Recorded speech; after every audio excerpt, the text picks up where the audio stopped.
আসসালামু আলাইকুম রহমতুল্লাহ বারাকাতু। প্রিয় দর্শক শ্রোতা, কেমন আছেন আপনারা?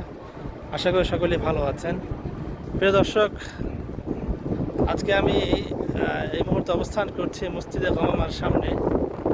আমার পিছনে আছে মসজিদে গমামা।